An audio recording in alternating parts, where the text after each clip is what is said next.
S, ನೀವು ನೋಡ್ತಾ ಇದ್ದೀರಾ ಕರ್ನಾಟಕ ಬೀಟ್ ನ್ಯೂಸ್. ಬರಗಾಲ ಘೋಷಿಸಿ ಎಕರೆಗೆ 50,000 ಪರಿಹಾರ ನೀಡಿ ಸಿಎಂಗೆ ರೈತ ಸಂಘದಿಂದ ಮನವಿ. ಹೌದು, ಬೀದರ್ ಜಿಲ್ಲೆಯ ರೈತರು ಎದುರಿಸುತ್ತಿರುವ ಜ್ವಲಂತ ಸಮಸ್ಯೆಗಳನ್ನು ತಕ್ಷಣ ಬಗೆಹರಿಸುವಂತೆ ಒತ್ತಾಯಿಸಿ ಕರ್ನಾಟಕ ರಾಜ್ಯ ರೈತ ಸಂಘ ಹಾಗೂ ಹಸಿರು ಸೇನೆ ಜಿಲ್ಲಾ ಘಟಕದ ಪದಾಧಿಕಾರಿಗಳು ಸೋಮವಾರ ಬೀದರ್ ನಗರಕ್ಕೆ ಆಗಮಿಸಿ ಮುಖ್ಯಮಂತ್ರಿ ಡಿಕೆ ಶಿವಕುಮಾರ್ ಅವರಿಗೆ ಮನವಿ ಪತ್ರವನ್ನ ಸಲ್ಲಿಸಿದ್ದಾರೆ. ಇನ್ನು ಮುಂಗಾರು ಆರಂಭವಾಗಿ 1 ತಿಂಗಳು ಕಳೆದರೂ ಸಮರ್ಪಕ ಮಳೆಯಾಗದ ಹಿನ್ನೆಲೆಯಲ್ಲಿ ರೈತರು ತೀವ್ರ ಸಂಕಷ್ಟಕ್ಕೆ ಸಿಲುಕಿದ್ದಾರೆ. ಬಿತ್ತನೆಗಾಗಿ ಬೀಜ ಮತ್ತು ಗೊಬ್ಬರ ಖರೀದಿಸಿದ್ದರೂ ಮಳೆಯ ಕೊರತೆಯಿಂದಾಗಿ ಬೆಳೆ ಹಾನಿಯಾಗುವ ಆತಂಕ ಎದುರಾಗಿದೆ.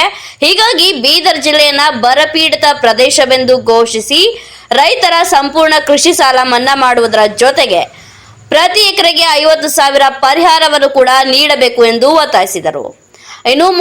ಇನ್ನು ಮುಂಬರುವ ದಿನಗಳಲ್ಲಿ ಜಾನುವಾರುಗಳಿಗೆ ಕುಡಿಯುವ ನೀರು ಹಾಗೂ ಮೇವು ಕೊರತೆಯಾಗುವ ಸಾಧ್ಯತೆ ಇರುವುದರಿಂದ ಮೋಡ ಬಿತ್ತನೆ ನಡೆಸಿ ಮಳೆ ಸುರಿಯುವಂತೆ ಸರ್ಕಾರ ಕ್ರಮವನ್ನ ಕೈಗೊಳ್ಳಬೇಕು. ಜಿಲ್ಲೆಯ ಎಲ್ಲ ಸಕ್ಕರೆ ಕಾರ್ಖಾನೆಗಳು ಕಬ್ಬು ಪೂರೈಕೆ ಮಾಡಿದ ರೈತರಿಗೆ ಪ್ರತಿ ಟನ್ಗೆ 1 ಕೆಜಿ ಸಕ್ಕರೆ ಉಚಿತವಾಗಿ ನೀಡಬೇಕು. ಕಬ್ಬು ಸಾಗಣೆ ಮಾಡದ ಷೇರು ಸದಸ್ಯರಿಗೆ ತಲಾ 5 ಕೆಜಿ ಸಕ್ಕರೆ ವಿತರಿಸುವ ವ್ಯವಸ್ಥೆ ಜಾರಿಗೆ ತರಬೇಕು ಎಂದು ಸಂಘದ ಪದಾಧಿಕಾರಿಗಳು ಆಗ್ರಹಿಸಿದ್ದಾರೆ.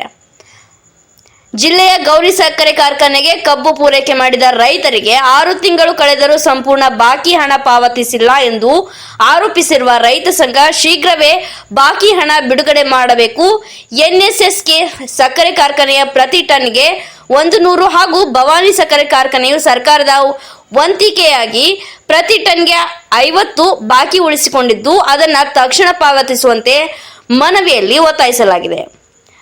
ಎಸ್, ಕರ್ನಾಟಕ ರಾಜ್ಯ ರೈತ ಸಂಘ ಹಾಗೂ ಹಸಿರು ಸೇನೆ ಜಿಲ್ಲಾಧ್ಯಕ್ಷ ಶ್ರೀಮಂತ ಬಿರಾದರ್, ಜಿಲ್ಲಾ ಗೌರವಾಧ್ಯಕ್ಷ ಸಿದ್ದರಾಮಪ್ಪ ಆಣದೊರೆ, ಜಿಲ್ಲಾ ಪ್ರಧಾನ ಕಾರ್ಯದರ್ಶಿ ದಯಾನಂದ ಸ್ವಾಮಿ ಸಿರ್ಸಿ, ರಾಜ್ಯ ಕಾರ್ಯದರ್ಶಿ ಮಹಿಳಾ ಘಟಕ ಶೋಭಾವತಿ ಕಾರ್ಬಾರಿ, ರಾಜ್ಯ ಉಪಾಧ್ಯಕ್ಷ ಚಂದ್ರಶೇಖರ್ ಜಮಖಂಡೆ ಸೇರಿದಂತೆ ಜಿಲ್ಲೆಯ ವಿವಿಧ ತಾಲೂಕುಗಳ ಅಧ್ಯಕ್ಷರು ಹಾಗೂ ರೈತ ಮುಖಂಡರು ಕಾರ್ಯಕ್ರಮದಲ್ಲಿ ಭಾಗಿಯಾಗಿದ್ದರು. ವರದಿ ಅರವಿಂದ ಮಲ್ಲಿಗೆ, ಬೀದರ್ ಜಿಲ್ಲೆ. ಕ್ಷಣ ಕ್ಷಣದ ಸುದ್ದಿಗಾಗಿ ನೋಡ್ತಾ ಇರಿ ಕರ್ನಾಟಕ ಬೀಟ್ ನ್ಯೂಸ್.